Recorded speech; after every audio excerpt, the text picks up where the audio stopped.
그 영화로 보는 전도서 세 번째 시간이 되겠습니다. 전도서 3장 말씀은 굉장히 유명합니다. 많은 분들이 알고 있습니다. 어떤 말씀이죠?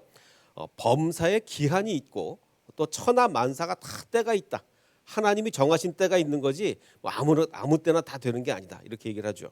그래서 그 예를 이제 여러 가지를 드는데 그렇죠. 태어날 때가 있고 날 때가 있고 죽을 때가 있으며 또 심을 때가 있고 심은 것을 뽑을 때가 있다. 심는다는 얘기는 당연히 이제 그 파종하고 뭐 벼를 심고 이런 걸 텐데, 자, 뽑는 건 뭐냐? 이게 추수냐? 뭐 추수라고 했으면 뭐 추수라는 단어를 썼을 텐데, 그래서 많은 학자들은 여기서 뽑는다는 게 추수한다는 얘기가 아니고 아마 불가피하게 뽑을 때도 있다. 뭐 이런 거를 얘기하는 것 같다고 합니다. 예를 들면 이런 거죠. 우리가 지금 코로나가 이제 거의 뭐 끝을 향해 달려가고 있지만 한참 심할 때 어떻게 했습니까? 학생들이 아예 학교를 못 나왔어요. 학생들이. 자, 그래서 어떤 일이 벌어졌냐면 이 학교 급식에다가 그 재료를 대던 농민들이 굉장히 힘들어졌습니다. 애들이 학교를 안 가니까. 그래서 막 뉴스에 나오기를 뭐 식당에도 손님이 없고 심지어는 학생들도 학교에 안 나가다 보니까 급식업체에 그 재료를 대던 농민들이 밭을 다 갈아엎는 거예요. 이게 심은 것을 뽑을 때도 있는 거죠. 정말 얼마나 눈물이 나겠습니까? 정말 기대감을 가지고 씨를 뿌렸으나 어쩔 수 없이 지금 뽑을 수밖에 없는 그런 사태가 되는 겁니다. 다 이게 그럴 때도 있다는 거예요. 이 세상이라는 게 이럴 때도 있고 저럴 때도 있고 그게 인간이 어떻게 할 수가 없는 거다라는 것을 전도서 3장이 우리에게 말하고 있습니다. 이거를 몇 번을 말하고 있냐면 2절에서 8절까지 그러니까 7개의 절이죠. 7개의 절인데 한 절에 2개씩 쌍을 이뤄서 전체 14개가 나옵니다. 14개. 이럴 때가 있고 저럴 때가 있다. 또 이럴 때가 있고 저럴 때가 있다. 자, 7개씩 2개라는 것은 7은 무슨 수입니까? 완전수죠. 그러니까 완전수를 반복을 해가면서 이거 인간이 어떻게 할 수가 없다. 뭐 이렇게 다 하나님이 정하신 때에 따라가는 거를 우리가 어떻게 하겠는가? 이 말씀을 하고 있는 거예요.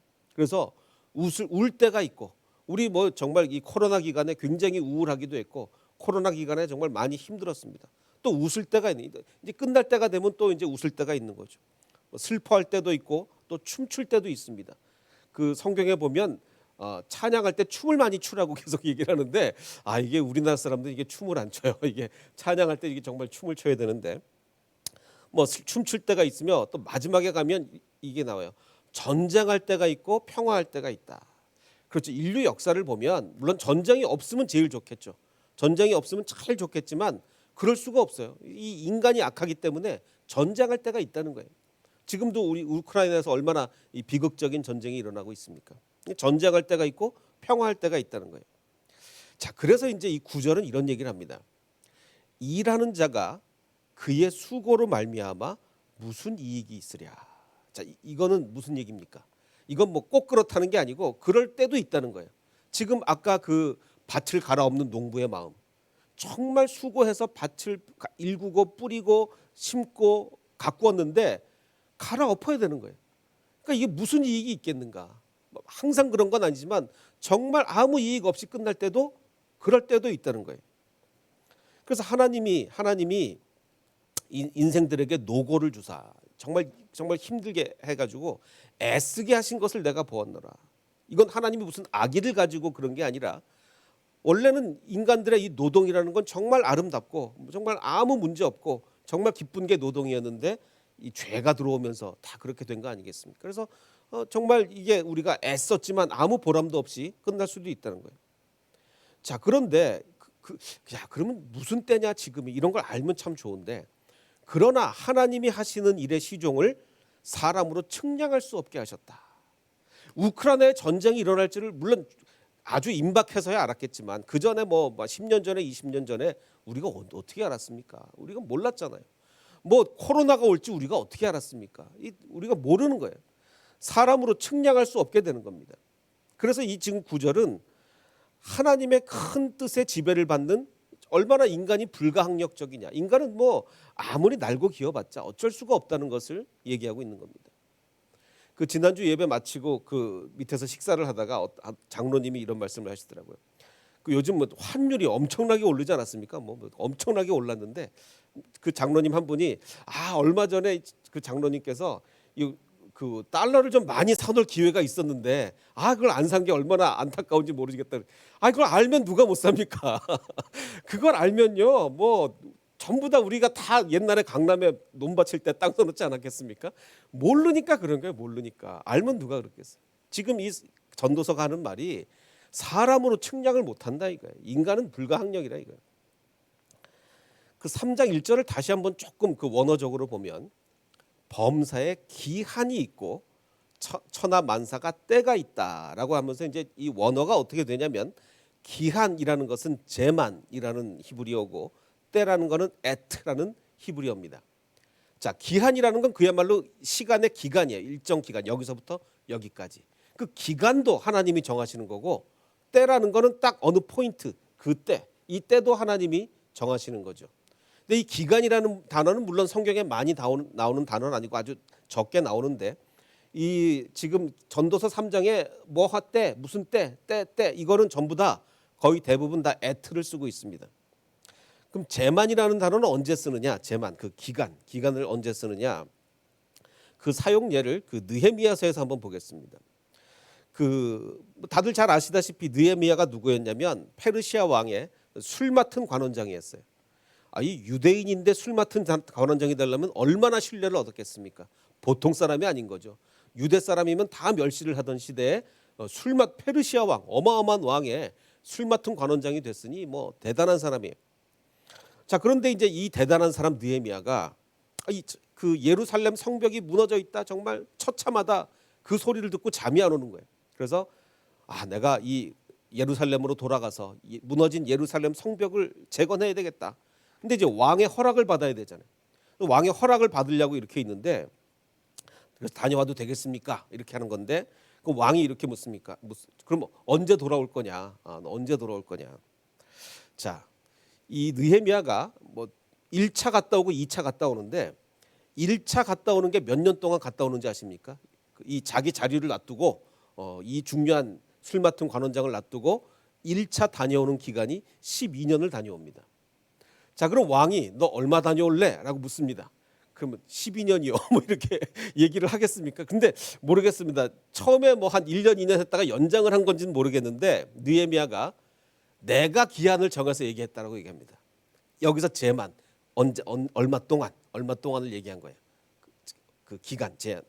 자, 근데 이게 내가 정했다고 성경은 얘기하고 있지만 4절에 하나님께 묵도하고라는 단어를 본 걸 봐서 정말 하나님께 기도하고 얘기한 기도하고 내가 이거 정말 한 달 두 달도 어려울 텐데 이거 이렇게 오래 얘기해도 되나? 뭐 12년을 다 얘기했는지 처음부터 모릅니다. 자, 그랬는데 하나님이 모든 걸 정하시는 분은 하나님이에요. 그 기간을 정하시는 분, 때를 정하시는 분 다 하나님입니다. 8절에 내 하나님의 선한 손이 나를 도우심으로 왕이 허락했다는 거예요. 12년을 얘기했는데 허락했다면 정말 대단한 거죠. 대단한 겁니다. 그래서 오늘 전도서 3장 1절은 범사에 기한이 있고 이 제만이 있고 천하 만사에 다 때가 있다. 근데 그건 다 하나님이 정하신다. 하나님이 이렇게 얘기를 하는 겁니다. 자, 지금 그 전도서를 우리가 영화를 통해서 보고 있는데 제가 오늘 정한 영화는 그 벌룬이라는 독일 영화입니다. 이 독일 영화 보기 흔치 않은데 저는 사실 이 헐리우드 영화 별로 안 좋아합니다. 너무 상업적이고 이래가지고 이 독일 영화 이게 굉장히 좋은 영화더라고요. 실화입니다. 실제 있었던 일인데 다들 아시다시피 1949년에 이제 동독과 서독이 분리가 됩니다. 전쟁이 끝나고 나서 동서독이 이제 분리가 되는데 그로부터 이제 무려 30년이 지난 1979년의 이야기예요. 자, 동서독 분리되자마자 처음에는 자유롭게 왔다 갔다 했습니다. 자유롭게. 근데 이제 대부분의 동독 사람이 자꾸 서독으로 넘어와요. 공산권에 있으니까 못 살겠으니까 자꾸 서독으로 넘어오는 거예요. 그래서 이제 장벽도 세우고 장벽 세우는 것만도 안 되니까 아주 그냥 그다음부터는 그 탈출하는 사람을 총으로 쏘기까지 하는 아주 이제 무서운 일이 벌어지는 거죠. 자, 그때 당시에 이제 79년에 두 가족의 동독 탈출 이야기입니다. 실화예요. 바로 이 실제 인물들입니다. 오른쪽에 있는 분들이 이제 제안을 해서 직장 동료인 그 다른 가족들과 함께 그 벌룬 그 열기구를 타고 이 국경을 넘어가는 그 실화를 다룬 내용이에요. 자, 영화의 시작은 어떻느냐? 아주 비극적인 역사를 설명하면서 시작을 합니다. 이제 이 독일어로 쫙 써 있는데 제가 전혀 독일어를 몰라서 그냥 자막에 의하면 이렇습니다. 자, 76년부터 88년까지, 그러니까 처음에는 자유롭게 왕래했는데 나중에는 막 못 가게 하니까 76년부터 88년까지 뭐 그렇게 긴 기간 아닙니다. 12년인데 3만 8천 명의 동독 시민이 탈출하려다가 실패를 했대요. 3만 8천 명이. 근데 그중에 몇 명이 죽었느냐? 어린이를 포함해서 462명이 국경에서 총에 맞고 이래 죽었습니다. 전 이건 뭐 북한에서나 있을 법한 일이 아닌가. 어떻게 다 같은 또 우리나라처럼 다 같은 민족이잖아요. 동독에서 서독 넘어가려고 했다고 어떻게 총으로 쏴서 죽입니까? 이게 정말 말이 안 되는 일인데 더군다나 어린이까지 포함해서 462명이 국경에서 이거 국경 넘어서려다 죽었다는 얘기예요. 이거 정말 말이 안 되는 이야기죠. 자, 그러던 중에 이야기예요. 그러던 중에 78년에 스트렐지크라는 그 아까 그 오른쪽에 있던 그 가족이 어떤 소식을 이건 뭐 영화에 나온 이야기는 아닌데 그 영화에는 이게 안 다뤄져 있지만 그 이웃집 소년이 국경을 몰래 넘다가 총살당했다. 그 소식을 들었어요. 그래서 야, 이거 도저히 우리가 동독에 못 살겠다. 서독으로 넘어가야 되겠다. 이렇게 결심을 합니다. 그래서 아까 그 왼쪽에 있었던 직장 동료인 베첼이라는 이 가족과 함께 탈출하기로 결심합니다. 열기구를 타고 탈출을 하자. 자, 그래서 천을 아주 큰 걸 사다가 이 재봉틀로 다 꼬맵니다. 그 열기구 한 번에 그런 천은 없잖아요. 그래서 천을 사다가 재봉질을 다 해요. 그래서 이제 열기구를 만듭니다. 그래서 이제 결국은 이제 출발을 하기로 했는데 그 나중에 합류하기로 한 그 설득을 한 그 베첼의 그 가족의 아내가 너무 불안해하는 거예요. 이거 어떻게 열기구를 타고 거기까지 넘어가냐? 난 불안해서 못 가겠다. 그래서 포기를 합니다. 포기를 해서 이제 처음에 그 가족만 넘어가는데 이제 바람의 방향이 서독 쪽으로 향해야 타고 갈 거 아닙니까? 그래서 계속 이제 바람의 방향이 맞기를 하나님의 때, 오늘 이럴 때가 있고 저럴 때가 있다 그랬는데 바람이 서독 방향으로 불 때를 기다렸습니다. 자, 드디어 이제 어느 날 보니까 풍선이 서독 쪽으로 넘어가고 있어요. 그러니까 이제 애들이 보고 풍선이 서쪽으로 가고 있어요. 뭐 이제 이 얘기를 듣습니다. 그래서 오늘이다. 자, 빨리 바람 방향 바뀌기 전에 넘어가자. 자, 그러는데 아까 그 오른쪽에 있었던 그 가족의 그 제일 오른쪽에 있었던 잘생긴 학생 혹시 얼굴 기억나십니까? 이 잘생긴 애들이 꼭 이제 그 얼굴값을 하죠. 그 얘가 이제 그 학생이었는데 그 이웃집 그 여자애랑 사귀었던 거예요. 근데 그 사귀었던 여자의 아빠가 비밀 경찰이에요. 알면 이제 큰일 나는 거죠. 근데 그 사귀었던 여자애랑 이제 헤어지게 되니까 바로 이제 이 둘이 이제 사귀었던 건데 그래서 이제 그 떠나기 전날 밤에 그 편지를 씁니다. 너를 많이 좋아했었는데 이제부터 내일부터는 나를 볼 수 없다. 뭐 이러면서 이제 편지를 쓰고 우편함에 넣고 이제 그 몰래 이제 열기구를 탑니다. 그래서 그 한 가족만 열기구를 타고 이제 출발을 하게 됩니다. 자, 그런데 이제 방향의 바람은 맞아서 잘 가고 있었는데 뭐가 문제가 생겼어요. 마침 그날이 좀 습한 날이었어요. 아주 습하니까 이 엄청난 천의 뭐 양이 엄청난데 그 습기가 이렇게 맺어가지고 무거워지기 시작한 거예요. 굉장히 무거워졌어요. 그래서 이거 높이 올라서 절로 가야 되는데 계속 이제 하강을 하는 거예요. 그래서 결국은 다 가지 못하고 떨어져 버립니다. 자, 근데 어디에 착륙을 했냐면 국경을 200m 앞두고 착륙했어요. 200m만 더 가면 넘어가는 건데 200m 앞두고 실패를 했어요. 얼마나 아깝겠어요. 자, 근데 이제 문제는 자기 자동차 세워놓고 거기서 출발해서 이렇게 넘어왔는데 지금 그 자동차를 아침에 독일 군들이 발견하면 큰일 또 총살 당하고 이런 거거든요. 큰일 났습니다. 그래서 그 10km를 밤새도록 얼른 걸어가 가지고 그 아직 다행히 이 차를 발견을 못했어요. 그래서 증거를 다 인멸을 하고 집으로 돌아왔습니다. 자, 이 때가 아직 안 맞았던 거예요. 때가. 그 아까 말씀드렸듯이 지금 이 전도서 3장은 이럴 때 저럴 때 다 얘기하고 있는데 자, 해석이 좀 어려운 구절도 있습니다. 돌을 던져버릴 때가 있고 돌을 거둘 때가 있으며 안을 때가 있고 안는 일을 멀리할 때가 있다. 자, 이 학자들이 굉장히 해석을 어려워하는 구절인데 그래서 뭐 별별 설들이 다 있지만 제가 나름대로 해석하기는 아마 이럴 때가 아닌가 싶습니다. 어떤 거냐면 옛날 이스라엘 사람들은 뭐 무슨 간음죄를 졌다든가 신성모독을 했다든가 그러면 돌로 치지 않았습니까? 그 돌로 치는 게 그때 당시엔 나쁜 게 아니에요. 왜냐하면 율법에 근거해서 정말 죽어야 할 사람이 있으면 율법에 근거해서 돌로 치는 거기 때문에 뭐 21세기 기준으로 판단하면 안 됩니다. 그래서 돌 정말 우리가 심판을 해서 돌로 칠 때가 있는가 하면 정말 자비를 베풀어서 돌을 거둘 때도 있고 또 이렇게 정말 자비를 베풀어서 안아줄 때가 정말 포용하고 안아줄 때가 있는가 하면 또 그래도 냉철하게 옳고 그름을 판단해서 안는 일을 멀리할 때도 있겠죠. 아마 그런 구절이 아닌가 저는 이렇게 생각을 합니다. 그리고 계속 여러 가지 때를 이야기를 해요. 찾을 때가 있고 잃을 때가 그렇죠. 우리는 뭐 찾을 때가 있고 또 정말 소중한 걸 잃어버릴 때도 있습니다. 또 지킬 때가 있고 버릴 때가 있고 또 찢을 때가 있고 꿰맬 때가 있고 잠잠하고 정말 우리가 때로는 잠잠해야죠. 때로는 억울해도 가만히 있어야죠. 또는 때로는 또 말을 해야 될 때도 있습니다. 또 사랑할 때가 있고 여기서 미워한다는 거는 뭐 악을 미워한다는 거죠. 미워할 때가 있으며 전쟁할 때가 있고 평화할 때가 이렇게 다 하나님이 정하신 다 때가 있다는 거예요. 자, 그런데 모든 때가 한꺼번에 나한테 유리하게 맞아떨어지는 경우가 뭐 그렇게 거의 없겠죠. 정말 극히 드뭅니다. 지금 이 경우만 해도 지금 출발한 날이 언제냐면 1979년 7월 4일이에요. 바람이 딱 맞아. 서독 쪽으로 바람이 불고 있어요. 자, 이건 하나님의 때다. 가자. 출발하자. 자, 바람의 방향은 서독 쪽으로 잘 불었는데 자, 뭐가 문제였습니까? 날씨가 습했어요. 날씨가. 그래서 열기구를 무겁게 하는 때였어요. 한 때는 맞았는데 다른 때가 안 맞았어요. 뭐 이런 일이 우리 인생에 살다 보면 뭐 좀 많이 있습니까? 하나는 맞았는데 하나는 때가 아닌 거예요. 뭐 너무나 자주 있죠. 그래서 아까도 우리가 읽었던 것처럼 하나님이 하시는 일의 시종을 사람으로 측량할 수가 없습니다. 어떻게 다 우리가 다 모든 걸 다 때를 맞춰서 하겠어요. 우리는 모르는 거예요. 모르는 거예요.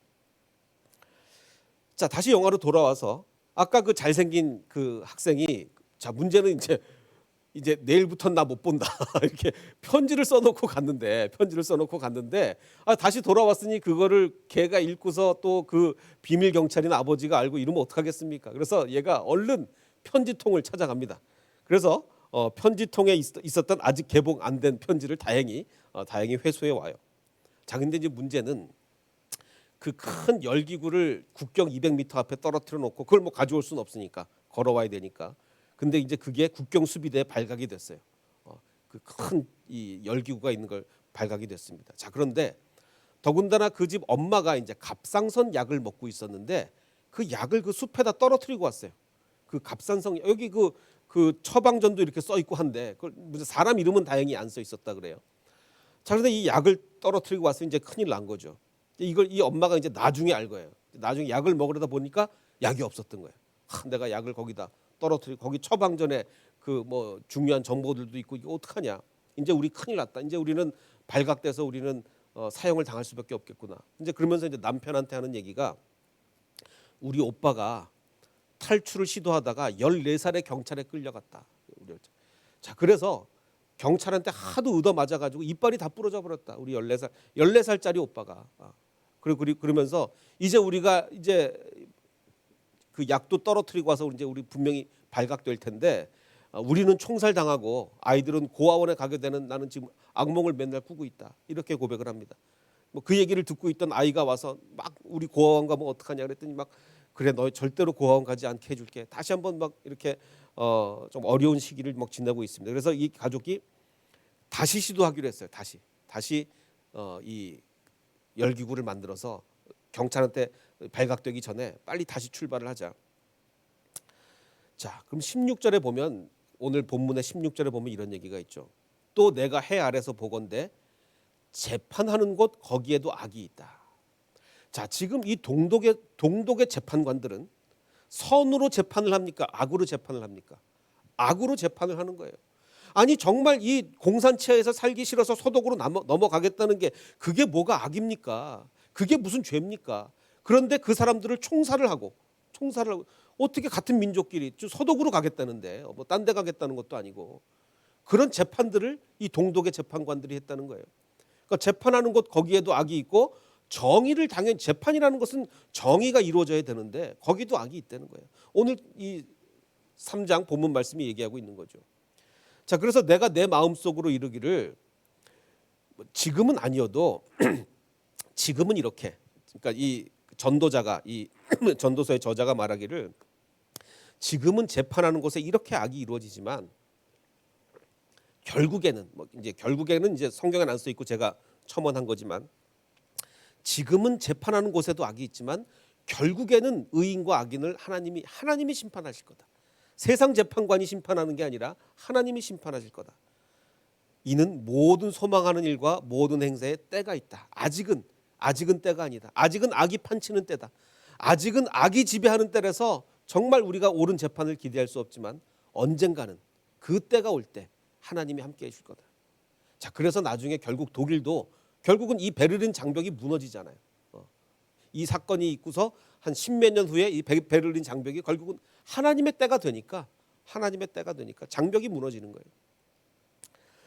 자, 그래서 이제 경찰에 이제 포위망이 좁혀오는데 그 완전히 체포되기 전에 얼른 다시 열기구를 만들기로 합니다. 그래서 이제 그 천 파는 데를 가서 천을 달라 그러는데 저 이 방수천 이거 200m만 주세요 이런 거예요. 그렇죠. 이거 열기구가 엄청나게 커야 되니까 이제 200m를 달라 그런 거예요. 자, 그런데 문제는 벌써 그 열기구를 통해서 탈출한다는 걸 경찰이 알았기 때문에 전국의 천 가게에 수배령을 내린 거예요. 천 많이 사러 온 사람이 있으면 신고해라. 자, 그래서 이 직원이 여기 지금 이 천이 긴 게 있어요. 근데 창고에 가서 물어보고 오겠다. 이러면서 가가지고 여기 경찰에 신고를 합니다. 경찰에 신고를. 그래서 이 가족은 얼른 눈치를 채고 그냥 바깥으로 빠져나와요. 그리고 차를 타고 다시 도망가 버립니다. 그래서 안 되겠다 그러면 가족이 흩어져서 여기저기서 조금씩 그 천을 사서 붙이자. 그래서 여기서 20m, 저기서 20m 이렇게 천을 사서 모읍니다. 그리고 이제 이 사람이 열심히 재봉질을 해요. 재봉질을 하는데 이분이 이제 실제 인물이고 실제 그 재봉틀입니다. 그 영화 주인공이 실제 주인공이고 배우가 굉장히 닮았죠. 실제 주인공 닮았습니다. 그리고 실제 재봉틀로 열심히 이렇게 이제 재봉질을 해요. 자, 이제 문제가 뭐냐면 이 사람의 이제 애가 이제 유치원에 다녔는데 유치원 선생님이 뭐 니네 아빠 뭐 하시니 뭐 이렇게 물어보는데 우리 아빠는 하루 종일 재봉틀 앞에만 있어요. 뭐 이렇게 지금 얘기를 하는 거예요. 그래서 이제 그 유치원 선생님이 아니 니네 아빠가 재봉사가 아니잖아. 근데 왜 이렇게 재봉틀 앞에만 있어? 그랬더니 이 아이가 거짓말을 못해요. 그건 말하면 안 돼요. 이렇게 얘기를 합니다. 그래서 이제 그 유치원 선생님이 부모님한테 전화를 하니까 그래도 부모님이 우리가 캠핑을 가려고 텐트 만들고 있다. 뭐 이러면서 이렇게 위기도 극복을 하고 하는데 이제 문제는 점점 포위망이 좁혀와요. 그러니까 이것도 지금 계속 어떤 사람들이 와서 막 그 천 사가고 하니까 천 가게에서 또 고발을 했어요. 어떤 일가족이 와서 아무래도 한 명이 오고 또 한 명이 따로 와서 계속 천 사가는 것 같다. 그래서 이제 경찰이 와서 이제 신문을 하니까 차가 어떤 거냐, 번호판 봤냐 그랬더니 번호판이 어느 지역 번호판이더라. 그래서 그 지역을 이제 또 막 뒤집니다. 그 지역에 가서 또 약국을 뒤져요. 약국을 뒤져가지고 그 갑산성 약 그 복용하는 자 이제 6명까지 좁혀왔습니다. 6명까지. 이제 6집만 가면 이제 다 들통이 나는 거예요. 이제 하루 이틀이면 다 이제 들키겠죠. 그러자 이제 그걸 알게 된 이 집이 이거 오늘 밤에 끝내야 되겠다 재봉질을. 그래서 오늘 밤에 출발을 해야 되겠다.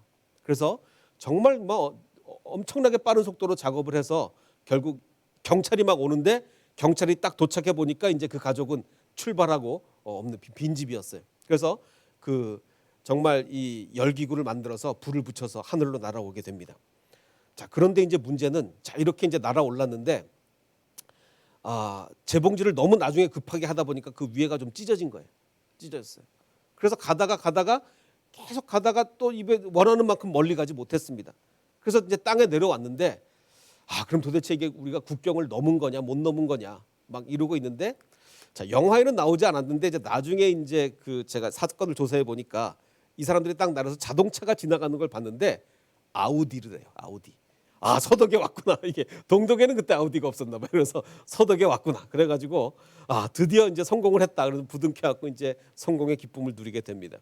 그래서 이제 이게 나중에 실제로 내렸던 이 실제 텐트가 아니지 뭐죠 이게 열기구 실제 열기구고 이건 지금 이제 그 베를린의 한 그 박물관에 가면 이 열기구가 이제 보존이 돼 있다고 합니다. 자, 이 두 가족은 나중에 결국 이제 두 가족이 같이 갔어요. 나중에는 2년이 넘는 기간을 준비를 했습니다. 아까 얘기한 그 기간도 하나님이 정하시는 거고 때도 하나님이 정하시는 거예요. 자, 근데 정확히 성공할 날이 언젠지는 하나님의 때가 언젠지 몰랐죠. 처음에는 때인 줄 알고 출발을 했는데 습도가 너무 높아서 실패를 했고, 자, 성공의 날이 하나님의 때가 언젠지를 알 수가 없었죠.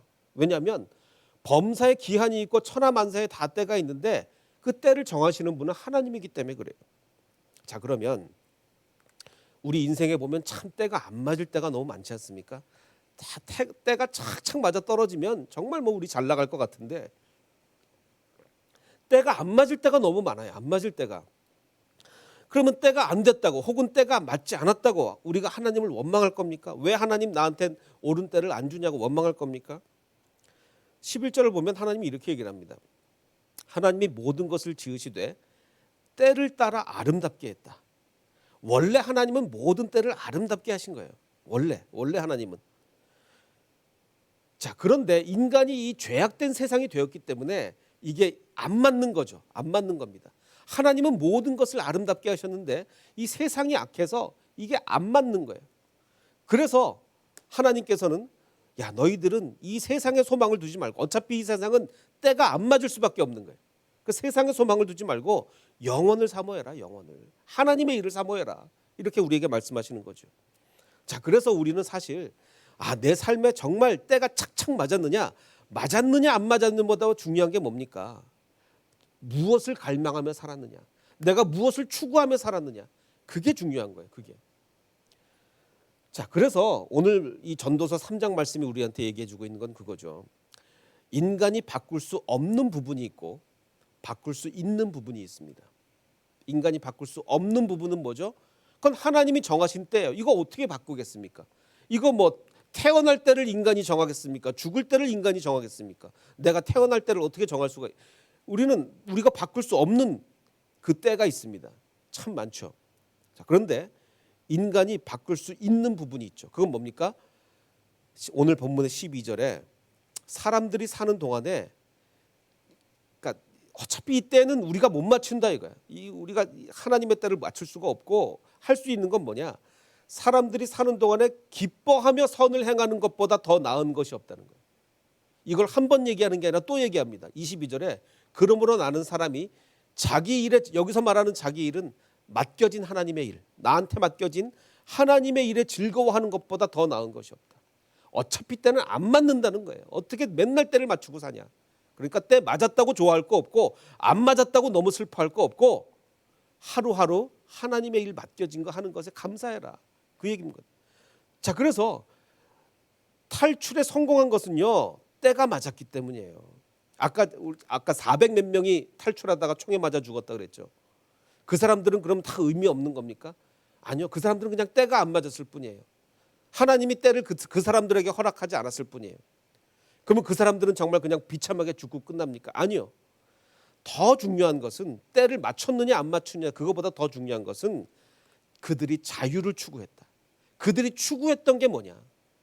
그들이 추구했던 것이 뭘 추구하며 살았느냐가 중요한 거지, 때가 맞았느냐 안 맞았느냐 그건 사실은 두 번째 문제입니다. 오늘 영화의 주인공도 정말 때가 맞았기에 살아날 수 있었지, 정말 하나님이 때를 허락하지 않았으면 끝내 가지 못했을 거예요. 중요한 건 뭡니까?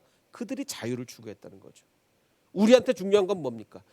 정말 하나님이 나한테 때를 착착 맞춰주셨다. 그건 둘째 문제입니다.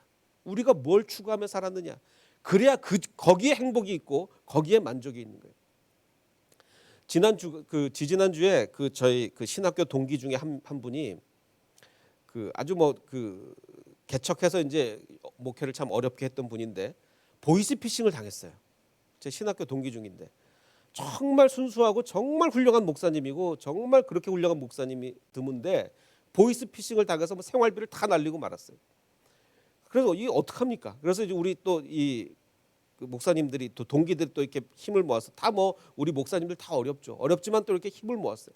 힘을 모았더니 정말 그 피해 본 금액 거의 맞춰서 우리가 모을 수가 있었습니다. 그래도 너무 행복하더라고요. 그래도 이렇게 어려움 당한 우리 동기 목사님을 우리가 함께 모여서 도울 수가 있다는 게 정말 행복하구나. 거기서 행복이라는 거는 그겁니다. 보이스피싱을 당했느냐 안 당했느냐 그건 둘째 문제예요. 어려운 사람이 있을 때 그를 도와줬느냐, 하나님이 우리한테 맡겨주신 일을 우리가 해냈느냐, 거기에 만족이 있고 거기에 기쁨이 있는 겁니다. 자, 지금은 어떤 때일까요? 이럴 때가 있고 저럴 때가 있는데 지금은 어떨 때입니까? 우리가 이건 하나님의 뜻을 우리가 알기 어려울 때도 있지만 때로는 하나님의 뜻이 너무나 분명한 때도 있어요. 그건 뭡니까? 지금은 이제 코로나가 끝나가는 때잖아요. 또 우리가 지금 추구할 일은 뭡니까? 지금은 교회로 돌아올 때예요. 그동안은 우리가 계속 비대면으로만 할 수 없이 예배를 드리다가도 이제는 교회로 돌아올 때입니다. 그동안 우리가 봉사를 못했죠. 교회를 나올 수가 있어야 뭘 할 거 아닙니까? 그런데 이제는 때가 되었어요. 이제는 주님의 일을 다시 시작할 때입니다. 자, 아까도 말씀드렸듯이 정말 많은 경우에는 도대체 하나님의 때가 언제인지 모르고 하나님의 원하시는 뜻이 뭔지 모를 때가 굉장히 많이 있어요. 그런데 굉장히 분명한 것도 있다는 것입니다. 그래서 이제는 분명한 것은 우리가 해야죠. 그래서 이제 그동안 우리가 찬양도 우리가 할 수 없이 교역자들만 찬양팀 했고 교역자들이 모든 일을 다 했지만 이제는 우리가 때가 되었습니다. 우리가 함께 나와서 찬양팀에서 찬양하고 또 우리 성가대 더 오늘 보니까 남성분도 더 성가대 더 참여하시고 또 교사로 여러 가지로 주님을 섬길 때가 되었다는 것. 이건 분명한 거 아니겠습니까? 자, 그래서 우리가 아까 불렀던 찬양이 때에 관한 찬양이었습니다. 날이 저물어 갈 때, 빈들에서 걸을 때, 그때가 하나님의 때죠. 우리가 늘 잘 나갈 때 하나님 잘 역사해 주지 않습니다. 모든 게 잘 풀릴 때 하나님 역사하지 않아요. 우리가 정말 하나님께 두 손 두 발 다 들고 하나님 나에게 때를 허락해 주시옵소서. 내가 이렇게 약합니다. 하나님이 정하신 때가 아니면 나는 이럴 수가 없습니다. 주님 나에게 때를 허락하셔서 나를 움직이게 하시고 하나님을 하게 해주시옵소서. 바로 그 고백이 저와 여러분에게 충만히 임하기를 주님의 이름으로 축원합니다.